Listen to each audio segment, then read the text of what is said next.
Hello students, welcome to science explainer channel. और मैं आपको दे रहा हूँ क्लास 12th के लिए इम्पॉर्टेंट फिजिक्स के क्वेश्चन। और ये जो हमारा चैप्टर चल रहा है वो चल रहा है चैप्टर नंबर 3rd। और इससे पहले मैंने चैप्टर नंबर 1 और चैप्टर नंबर 2 के जो MCQ क्वेश्चन है, मल्टीपल चॉइस क्वेश्चन, बहुविकल्पी प्रश्न और जो शॉर्ट आंसर टाइप के जो क्वेश्चन होते हैं जो लगातार एग्ज़ाम में आते हैं वो मैंने दिए हैं। क्वेश्चनों को करने के बाद आपके जो कॉन्सेप्ट होंगे, जो चैप्टर को समझने की जो पावर होगी वो बढ़ जाएगी। तो चलिए क्वेश्चन आज के स्टार्ट करते हैं।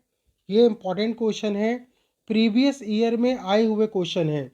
क्वेश्चन हमारा ये है, पहला क्वेश्चन, 4 वोल्ट विद्युत वाहक बल के 3 सेलों को समांतर क्रम में जोड़ा गया है। संयोजन का विद्युत वाहक बल होगा। सेलों का आंतरिक प्रतिरोध नगण्य है। तो देखिए, अगर आप सेलों को समांतर क्रम में जोड़ते हैं, सेलों को अगर आप समांतर क्रम में जोड़ते हैं, मान लो ये नेगेटिव और ये पॉजिटिव है, और इसी तरीके से अगर मैं यहाँ से जोड़ूँ एक और सेल, नेगेटिव और पॉजिटिव, इस तरीके से जब आप समांतर क्रम में जोड़ते हैं तो हमें पता है कि समांतर क्रम में जोड़ने पर जो वैद्युत वाहक बल होता है वो एक जैसा होता है। तो अगर आप सेलों को समांतर क्रम में जोड़ेंगे तो समांतर क्रम में वैद्युत वाहक बल एक जैसा होगा। तो अगर इसका वैद्युत वाहक बल 4 वोल्ट है तो हमारा जो आंसर होगा 4 वोल्ट होगा। ठीक है ना। नेक्स्ट देखिए, क्वेश्चन नंबर 2 पे आते हैं। क्वेश्चन नंबर 2 हमारा ये है, विशिष्ट प्रतिरोध की परिभाषा लिखिए। विशिष्ट प्रतिरोध किसे कहते हैं? तो देखिए, किसी धारावाही चालक के अंदर किसी बिंदु पर वैद्युत क्षेत्र की तीव्रता तथा उस बिंदु पर धारा घनत्व J के अनुपात को चालक का विशिष्ट प्रतिरोध कहते हैं। विशिष्ट प्रतिरोध को हम रो से प्रदर्शित करते हैं, वैद्युत क्षेत्र की तीव्रता E और धारा घनत्व J, ये इसका जो अनुपात होता है उसी को हम लोग विशिष्ट प्रतिरोध कहते हैं। और अगर इसका मैं मान लगाऊं यहाँ से फॉर्मूले और मैं आपको दूं, तो E इक्वल टू होता है V/L, E equal to V/L, और J इक्वल टू धारा घनत्व जो होता है J इक्वल टू I/A होता है, I/A होता है। मतलब एकांक क्षेत्रफल से प्रवाहित होने वाली धारा की मात्रा को धारा घनत्व कहते हैं। और यहाँ से देखिए V/I का जो मान होता है, V और I का अनुपात वो प्रतिरोध के बराबर होता है। तो यहाँ से रखें हम R इंटू A/L, और इसकी वैल्यू हो गई रो के बराबर। तो यहाँ से अगर मैं R निकालूँ तो R इक्वल टू हो जाएगा ρL/A, ρL/A। ये इसका प्रतिरोध का संबंध हो जाएगा। अगर आपसे पूछा जाए विशिष्ट प्रतिरोध की परिभाषा दीजिए, तो E और J का जो अनुपात होता है उसी को हम लोग विशिष्ट प्रतिरोध कहते हैं। नेक्स्ट क्वेश्चन पे आते हैं। क्वेश्चन नंबर 3 हमारा है, एक तार का प्रतिरोध 200 ओम है, इसकी चालकता ज्ञात कीजिए। तो अगर प्रतिरोध हमारा कितना है 200 ओम, तो इसकी चालकता क्या होगी, कंडक्टिविटी क्या होगी, चालकता। तो मैंने इससे पहले वाले जो हमारा जो वीडियो था उसमें मैंने आपको क्वेश्चन दिया था, इसका फॉर्मूला दिया था कि चालकता का जो मान होता है वो प्रतिरोध का व्युत्क्रम होता है। तो C इक्वल टू होता है 1/R। 1 को यहाँ 1 रखिए, R की वैल्यू रखिए 200। और अगर मैं इसे सिंपली सॉल्व करूँ तो 1/2, और यहाँ पर 100 को लिख लो 10⁻²। 1 में 2 से डिवाइड देंगे तो ये हमारा हो जाएगा 0.5। और ये जो 10 की घात 2 है, जब इसे ऊपर ले जाओगे तो ये माइनस का 2। पॉइंट को जब राइट साइड में शिफ्ट करेंगे तो माइनस की पावर बढ़ेगी, तो 5 × 10⁻³ ये इसकी चालकता का है ना, चालकता का इसका ये मान आएगा। और इसका जो मात्रक होता है वो आपका होता है ओम इनवर्स। नेक्स्ट पे आते हैं क्वेश्चन नंबर 4 पर। क्वेश्चन नंबर 4 है हमारा ये वाला क्वेश्चन, अनओमीय परिपथ क्या होते हैं?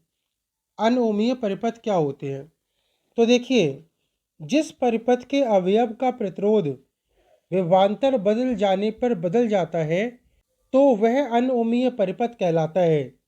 जिसका प्रतिरोध विभवांतर बदल जाने पर बदलता है उसको हम लोग अनोमीय प्रतिरोध कहते हैं।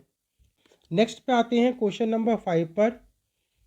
ये सारे इंपॉर्टेंट क्वेश्चन है, प्रीवियस ईयर में आए हुए क्वेश्चन है ये। तो देखिए नेक्स्ट क्वेश्चन हमारा ये है, ओमीय तथा अनोमीय प्रतिरोध के दो दो उदाहरण दीजिए। तो देखिए ओमीय प्रतिरोध क्या होता है, ओमीय प्रतिरोध क्या होता है, वे प्रतिरोध या धातुएं जो ओम के नियम का पालन, ठीक है ना, नियम का पूर्णतया पालन करते हैं, जैसे मैग्नीन का तार तथा यूरेका का तार ओमीय प्रतिरोध कहलाते हैं। तो जो चालक या जो धातुएं ओम के नियम का पालन करती हैं उन्हें हम लोग ओमीय चालक और तथा उनके प्रतिरोध को ओमीय प्रतिरोध कहते हैं। और देखिए अनोमीय प्रतिरोध क्या होते हैं, वे प्रतिरोध या धातु जो ओम के नियम का पूर्णतया पालन नहीं करते, जैसे डायोड बल्ब तथा विद्युत बल्ब का तंतु अनोमीय प्रतिरोध कहलाते हैं। तो ये आपका ओमीय प्रतिरोध और अनोमीय प्रतिरोध के उदाहरण हैं। उदाहरण है आपका ओमीय प्रतिरोध का मैग्नीन का तार और यूरेका का तार, और अनोमीय का उदाहरण है डायोड बल्ब और यहाँ पर विद्युत बल्ब का तंतु, ये इसके उदाहरण हैं। नेक्स्ट क्वेश्चन नंबर 6 पे आते हैं। क्वेश्चन नंबर 6 है हमारा, किस परिस्थिति में सेल का विद्युत वाहक बल उसके विभवांतर के बराबर होता है। तो विभवांतर में और विद्युत वाहक बल में हम जानते हैं ये संबंध होता है, विभवांतर V equal to E minus I R, ये इसका रिलेशन होता है। और हमसे पूछा है कि विद्युत वाहक बल और विभवांतर किस परिस्थिति में सेम होंगे। तो देखिए V और E की वैल्यू तब बराबर होगी जब I और R में से, इन दोनों में से कुछ भी ना बचे। इसका मतलब ये है V और E के मान एक दूसरे के तब बराबर होते हैं जब परिपथ में धारा का मान शून्य हो, या फिर परिपथ का जो आंतरिक प्रतिरोध है, सेलों का आंतरिक प्रतिरोध, उसका मान 0 हो। जब अगर आप I की वैल्यू 0 लगाओगे तो ये पूरा फंक्शन, पूरी जो वैल्यू होगी ये 0 हो जाएगी और V E के बराबर हो जाएगा। या फिर आंतरिक प्रतिरोध 0 लगाओगे, यहाँ पे 0 का इंटू I से करेंगे तब भी 0 होगा और V और E की वैल्यू भी बराबर हो जाती है। नेक्स्ट देखिए क्वेश्चन नंबर 7 पे आते हैं। क्वेश्चन नंबर 7 हमारा है, किसी सेल के विद्युत वाहक बल का क्या अर्थ है, समझाइए। तो विद्युत वाहक बल से आप क्या समझते हैं। तो देखो विद्युत वाहक बल की डेफिनेशन ये है कि जब सेल खुले परिपथ में होता है, अर्थात बाह्य परिपथ में उससे कोई धारा नहीं ली जा रही हो, मतलब खुला परिपथ है यानी कि उसमें से कोई धारा नहीं ली जा रही, ओपन सर्किट है, तो इसकी इलेक्ट्रोडों के बीच विभवांतर सेल का विद्युत वाहक बल होता है। अगर सर्किट में धारा का मान 0 होता है तो इलेक्ट्रोडों के बीच में जो विभवांतर होता है वो विद्युत वाहक बल के बराबर होता है। ये विद्युत वाहक बल की डेफिनेशन है। नेक्स्ट पे आते हैं क्वेश्चन नंबर 8 पर। क्वेश्चन नंबर 8 हमारा एक शॉर्ट न्यूमेरिकल क्वेश्चन है। वो ये है, 5 किलोवाट के विद्युत हीटर में 20 मिनट में कितनी ऊर्जा व्यय होती है। तो हमारा जो ये जो पावर है हमारी वो 5 किलोवाट है। 5 किलोवाट का मतलब होता है 5000 वाट, और 5000 को हम पावर में लिखेंगे तो 5 इंटू 10⁻³ और टाइम हो गया हमारा 20 मिनट। 20 मिनट, मिनट को सेकंड में चेंज करें तो 20 इंटू 60 और यहाँ से मल्टीप्लाई करके हमारा ये आंसर हो गया 1200। ठीक है ना, टाइम हमारा इतने सेकंड का हो गया। अब यहाँ से ऊर्जा निकालें, ऊर्जा या किया गया कार्य एक ही बात होती है और इसका मान होता है P इंटू टी के इक्वल टू, P की वैल्यू यहाँ है 5 गुणा 10⁻³ 5 इंटू 10⁻³ और यहाँ पे हो गया 1200।